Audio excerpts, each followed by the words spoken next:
periodista Jesús García, corresponsal del periódico La Opinión de Los Ángeles, periodista del Diario de Nueva York y quien ha estado siguiendo paso a paso este caso, este juicio contra Genaro García Luna, que se enlace con nosotros para hablar sin censura. Jesús, muchas gracias por la confianza. Buenas noches. ¿Cómo estás, Vicente? Muchísimas gracias por la invitación. Justamente que estabas hablando de esto, estaba yo revisando. El juez Kogan acaba de otorgarle a la defensa desestimar parte del testimonio de Tirso Martínez, el futbolista. Está muy interesante eso. Ya básicamente está autorizando eso. Así es que mañana sí vamos a escuchar parte de este testimonio, pero ya muy enfocado, ya olvidando lo que ocurrió antes de 2000, antes del 2000, o sea, los años 90. Entonces, esto es muy interesante. Perdóname. Mucho de lo que se habló hoy con el futbolista, ¿no? Mucho de lo que dijo el futbolista el día de hoy, pues. Básicamente, déjame decirte, y es justamente porque justamente yo publiqué una nota al respecto el día de hoy. Lo que está diciendo el juez Kogan, y esto lo tienes tú, que no lo ha comentado con nadie, es básicamente que el testimonio, lo que dijo entre 1993 y 94 hasta el 2000 y posiblemente una parte del 2001 no puede ser utilizado en el proceso contra Genaro García Luna.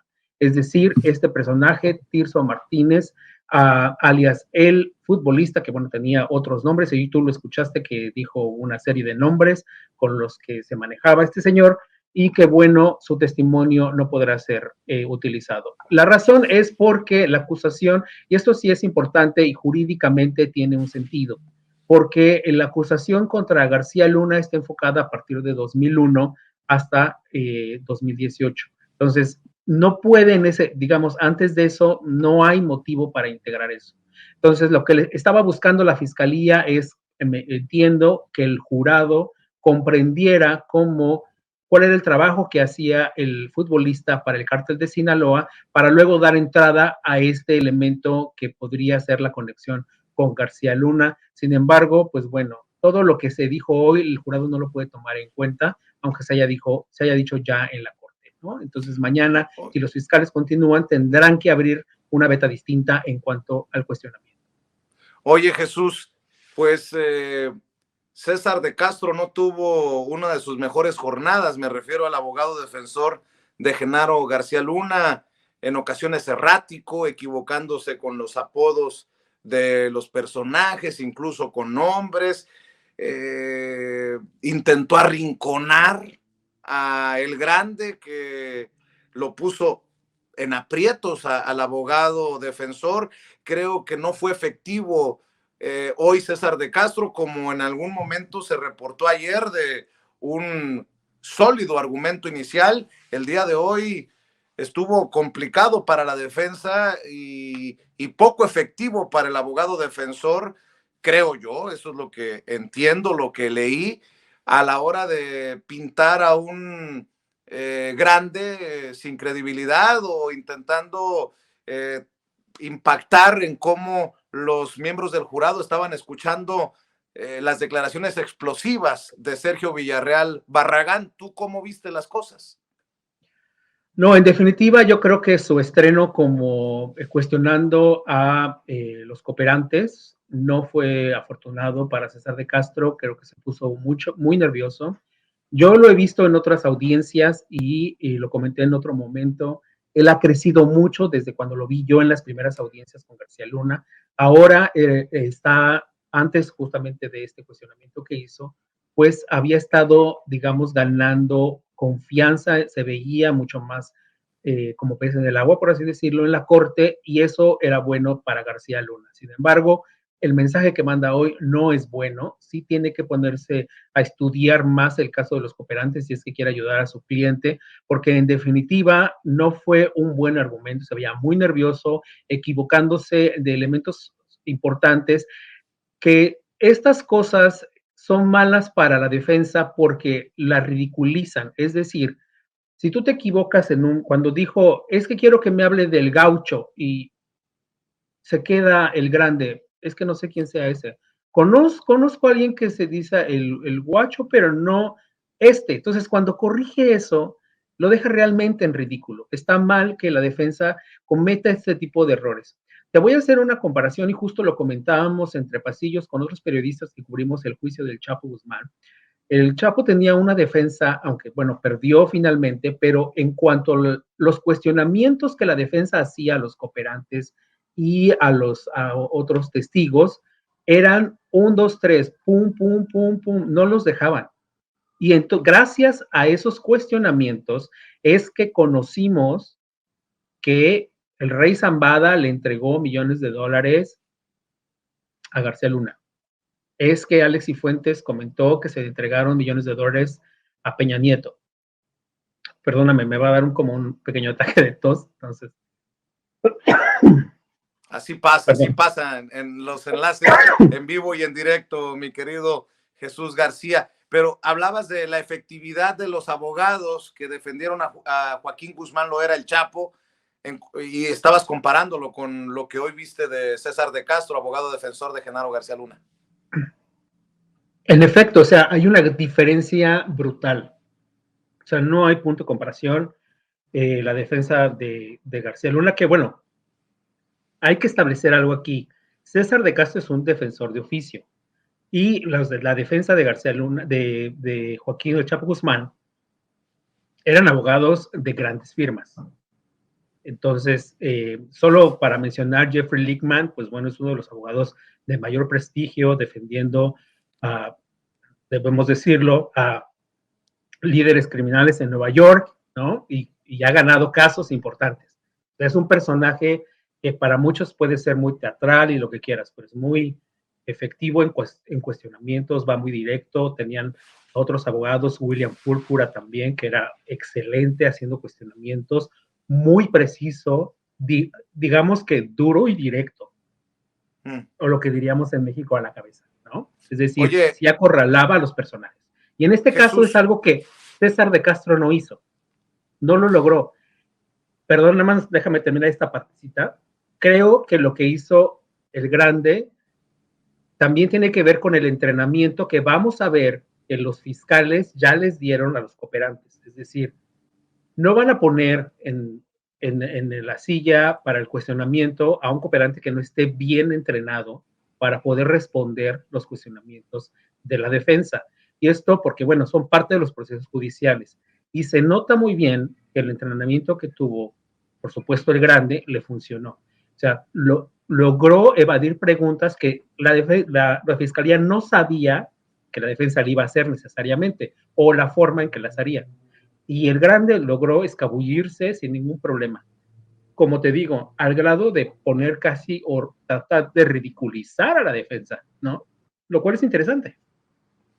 sobre todo también cuando César de Castro intenta pintar a un Sergio Villarreal que por conveniencia estaría declarando en contra de García Luna. Y bueno, la fiscalía fue efectiva en definirle a los miembros del jurado que el resultado del caso contra Genaro García Luna, el juicio contra Genaro García Luna, no le va a beneficiar en lo absoluto, en nada, a El Grande, que ya no está bajo custodia de las autoridades, que ya cumplió, ya pagó su sentencia, ya regresó los 100 millones de dólares que le prometió a las autoridades estadounidenses. ¿Estarás de acuerdo, Jesús? Sí, bueno, hay que reconocer, esto es muy criticable, es decir, los fiscales en Estados Unidos son muy criticados porque señalan, bueno, prometen muchos beneficios para quienes fueron narcotraficantes y van a declarar contra otros personajes. Sí, pero esto no es ilegal, son las herramientas que el sistema judicial le permite a los fiscales poner sobre la mesa para personajes y obtener, conectar puntos que para ellos son importantes y presentar ciertas pruebas.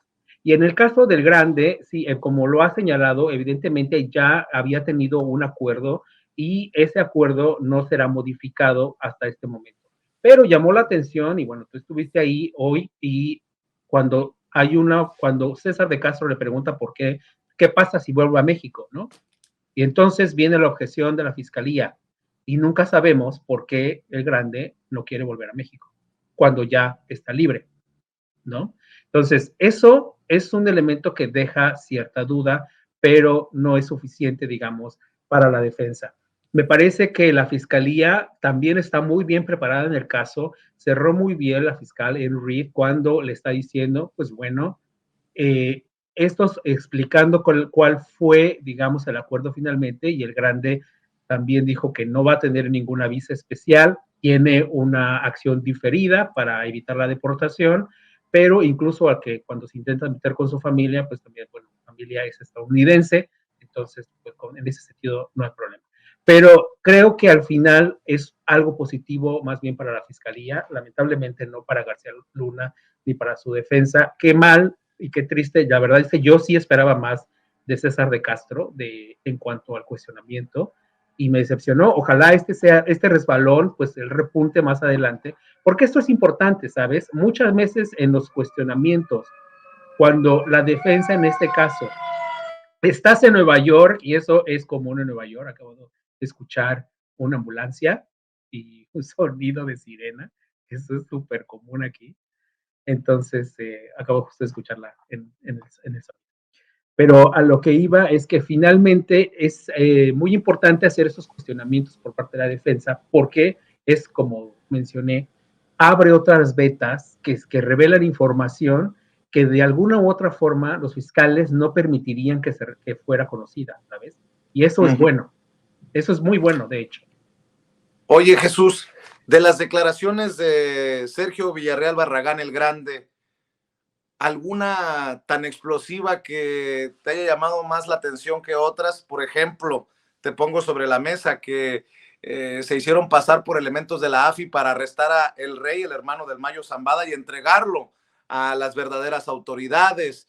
El contacto que dice que le dio García Luna para que compraran la más alta tecnología de inhibidores, interceptadores de llamadas, grabadoras, incluso estas tarjetitas que vibraban, dice, cuando alguien venía con un micrófono y quisiera grabar a Arturo Beltrán Leiva. El Grande se sostiene en que estuvo presente en reuniones entre Arturo Beltrán Leiva y Genaro García Luna presencialmente, y que también estuvo presente cuando Luis Cárdenas Palomino, esto también es importante, han pintado como a Cárdenas Palomino como el gran achichincle, el gran puente para el pago de los sobornos, era como el encargado de las operaciones corruptas de Genaro García Luna hacia el cártel del narcotráfico, del cártel de Sinaloa. Aparte de eso que te estoy mencionando, ¿alguna otra cosa? ¿O qué fue lo que más te llamó la atención de lo que hemos escuchado hasta el momento del Grande? Bueno, todo eso, ¿no? En realidad esa es parte de la impresión, o sea, el hecho de que se disfrazaran, porque bueno, ya esta división, este quiebre que existía en el cártel de Sinaloa y generó esta guerra cruenta que todos conocemos el resultado, pero también esa descripción de cómo hacía, finalmente en esa parte sí estuvo bien César de Castro, cuando le dice, confiesa que mató a 2 mujeres, esa escena es bastante, es fuerte, es horrible, es circunstancial, no abona al caso, pero es terrible es imaginar solamente el momento, ¿no? Es decir, porque criticaron a la esposa de Arturo Beltrán Leiva, estas 2 mujeres con las que él se estaba divirtiendo y decidió matarlas. Entonces es brutal ese tipo de cosas. Pero yo creo que lo más preocupante y lo que abona mucho es justamente como todos estos elementos que él dio para justamente apuntalar cómo García Luna cooperaba con el crimen organizado, con el cártel de Sinaloa en sus distintas fracciones y después se fue haciendo hacia un lado más hacia el grupo de Ismael Mayo Zambada y el Chapo Guzmán. Entonces, esto que tú ya describiste, y también me llamó la atención este intento de bombazo a Pegaso, ¿no? En la Ciudad de México, y que, bueno, finalmente no ocurrió. Eso también es relevante. O sea, son elementos que se lanzan ahí, pero que habría que investigar más adelante, ver qué realmente pasó ahí, cómo ocurrió, si las autoridades sabían o no. Antes de entrar yo básicamente a esto, escuchaba lo que comentaba sobre cómo la Ciudad de México es un elemento sustancial para el crimen organizado. Lo ha sido desde muchos años y hemos visto las detenciones de grandes capos, han sido básicamente la Ciudad de México y la zona metropolitana en muchos de los casos, ¿no? La propia Barbie, por ejemplo, etcétera, etcétera. Entonces, la Ciudad de México ha sido un centro de operación financiero, básicamente, y de paso de la droga, porque, bueno, las aduanas estaban controladas también para poder pasar la droga fácilmente. Entonces, es muy lamentable que las autoridades de la Ciudad de México no hubieran reconocido que el crimen organizado operaba en la Ciudad de México. Yo me acuerdo mucho cuando cubría en la Ciudad de México que Miguel Ángel Mancera, perdón, señalaba esto. No, el crimen organizado no opera en la Ciudad de México y había elementos y elementos que decían lo contrario. Y después, pues bueno, me acuerdo muy Dijo, bien. perdóname por interrumpirte, en algún momento, si recuerdo bien, dijo que no había presencia de cárteles en la Sino que Ciudad de no, o sea, México. se atrevió a decir que no había presencia de cárteles. Eso ya era lo peor. Cuando, bueno, sabíamos que hubo, bueno, asesinatos de cárteles, yo me acuerdo que incluso una de las cosas que se abordaron para el juicio del Chapo y que yo señalo en mi libro, ¿no? El asesinato en 1994 en el Parque Hundido, ¿no? Que era ya una evidencia muy clara de cómo los grupos de crimen organizado pues operaban en la Ciudad de México. Porque, como señalaba, la Ciudad de México es sustancial por la estructura que tiene, la infraestructura para los cárteles, tanto para lavado de dinero, para mover el dinero financieramente, para el control o la transición, el tránsito de la droga, las aduanas, etcétera. Pero Miguel Ángel Manceras negaba esto hasta que un día vemos un par de cuerpos colgados en un puente en Iztapalapa, ¿no?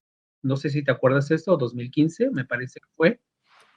Y dices, a ver, esto que se destapa en este momento y que tú estás viendo ahorita, capitalino, que no se había visto nunca en la Ciudad de México, es una consecuencia de muchos años de operación del crimen organizado en la Ciudad de México.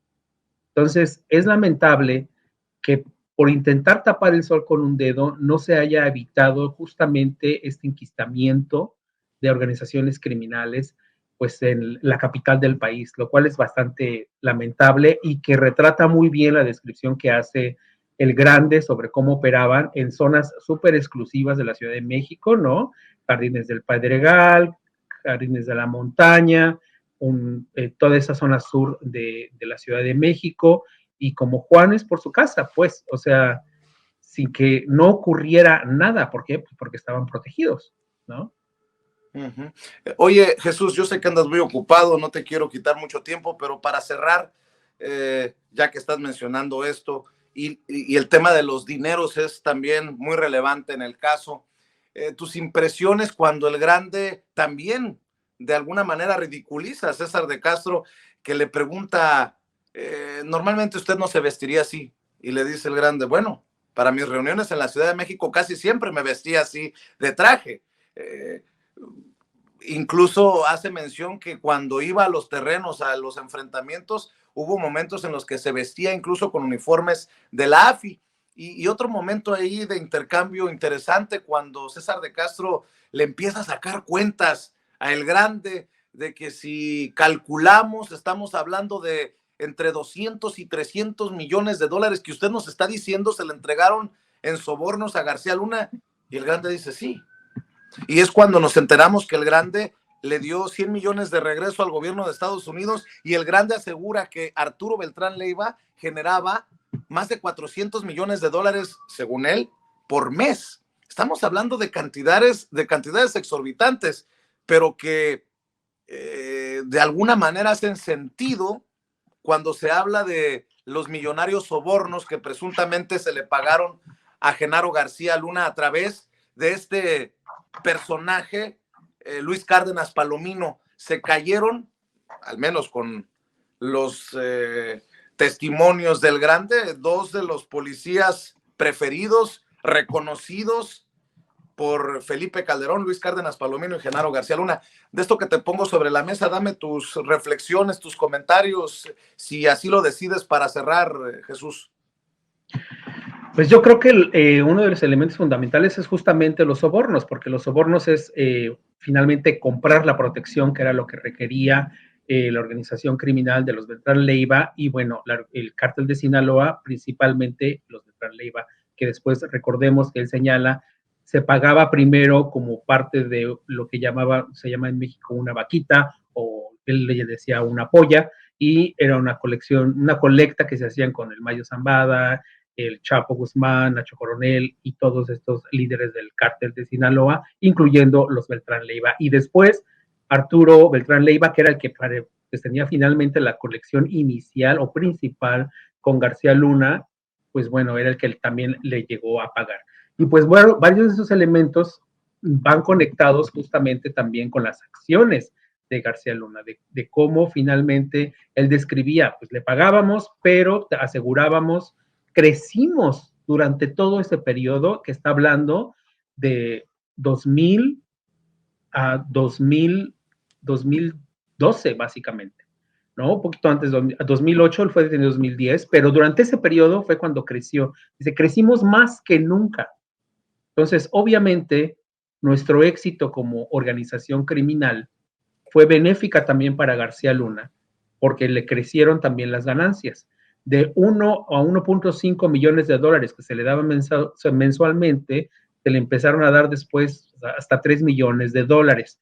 César de Castro intentó decir ahí, bueno, no sabe usted si fueron los 3 millones constante, pero vamos a poner un promedio de 2 millones. Un poco como ridiculizando estos montos, pero no son montos irrisorios, es decir, la droga deja mucho dinero y es real. O sea, lo que estamos viendo, las armas con las que los detienen, los autos que utilizan, las armas que utilizan son muy caras, o sea, hay que invertir mucho dinero en eso y no podrían considerar que tienen ganancias si no tienen estos montos de dinero de los Estados Unidos, que es básicamente su principal ingreso, que yo creo que eso estableció también bastante interesante el Grande, señalando de la droga se iba principalmente a Estados Unidos, pero también una parte a Europa. Es una de las cosas que yo señalaba en un debate que tuve sobre crimen organizado, que decía que cuánto impactaba, por ejemplo, la detención de Ovidio. Y yo decía, bueno, impacta, pero realmente poco, porque estamos hablando que el cártel de Sinaloa es una organización criminal internacional. No, o sea, opera desde México, pero tiene conexiones con Estados Unidos, con Canadá, con Europa, con Asia y con Centro y Sudamérica. Entonces, es muy difícil desmantelar una organización de este nivel que ni siquiera el gobierno de los Estados Unidos puede realmente desmantelar, porque es enorme. Entonces, García Luna ayudó a que esta organización creciera a ese nivel también. Y es una de las cosas que me parece que establece muy bien el testimonio de El Grande. Ahora bien, esto es la base solamente, estamos en el inicio de este proceso y de presentación de pruebas. Yo creo que los fiscales hicieron muy bien en presentar al Grande como su primer testigo, porque nos sacó varias vetas que veremos más adelante con otros testigos. Tenemos que esperar definitivamente a la Barbie, a Edgar Villarreal, la Barbie, y tenemos que esperar a Iván Reyes Arzate, la reina, que tiene que estar definitivamente como cooperante en este juicio. Y hay que nada más para dejarlo como contexto para la gente, la reina Reyes Arzate formaba parte de este grupo de élite empoderado cercano a García Luna y Reyes Arzate se ha declarado culpable de narcotráfico ya en una corte de Estados Unidos. Jesús, se te admira, se te respeta el trabajo que estás haciendo. De hecho, estamos siempre al pendiente de las crónicas que realizas. ¿Por qué no para la audiencia de Sin Censura, las miles de personas que están conectadas en estos momentos en nuestra transmisión, más allá de lo que yo pueda reportar saliendo cuando puedo y durante los recesos a dar en vivo y en directo los reportes para la audiencia de Sin Censura, ¿por qué no les compartes a las miles de personas que están conectadas en dónde te pueden seguir, en dónde te pueden leer, en dónde te pueden apoyar? Porque nosotros buscamos siempre la reciprocidad. Te agradezco que hayas llegado a esta cita con la audiencia de Sin Censura y que esta audiencia reconozca el trabajo buscándolo, leyéndolo y respaldándolo, Jesús. No, te agradezco mucho la referencia. Pueden leer lo que estamos publicando en laopinion.com, donde estamos publicando diariamente varias historias y después una historia mucho más elaborada sobre las audiencias y evidentemente un poco de análisis de lo que está ocurriendo, el impacto de este juicio. Y pueden seguirme en mis redes sociales, principalmente yo tuiteo mucho, Jesús Gar, ahí me encuentran y con mucho gusto, bienvenidos a esta red. Y pues bueno, en algún momento me gustaría volver a acompañarte. No puedo hacerlo constantemente porque tú ya viste cómo es la situación, pero con mucho gusto en algún otro momento volvemos para cuando esté más avanzado el juicio para hacer una evaluación de lo que está pasando. Claro que sí, Jesús. Hablabas de un libro. ¿Quieres mencionar también el libro? Sí, mi libro que escribí sobre el Chapo, justamente, que es El Chapo más allá de la duda razonable, que lo puede encontrar en Amazon. Este libro no es una crónica como tal del juicio, sino que establece cómo los fiscales construyeron el caso, básicamente, y cómo generaron que le llamo yo el triángulo perfecto entre cooperantes, pruebas y expertos, justamente para acorralar. Y es justamente lo que estamos viendo y lo que seguramente veremos en el proceso con García Luna.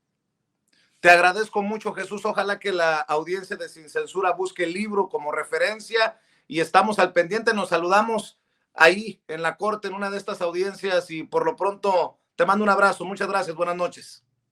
Igualmente, hasta pronto.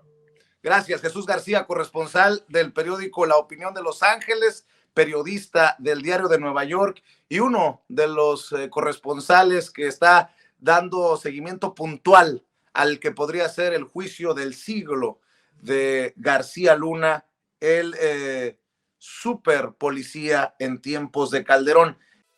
Amigos, amigas, regresamos en breve, pero mientras seguimos hablando sin pelos en la lengua, sin censura, usted puede suscribirse a nuestros 3 principales canales en YouTube.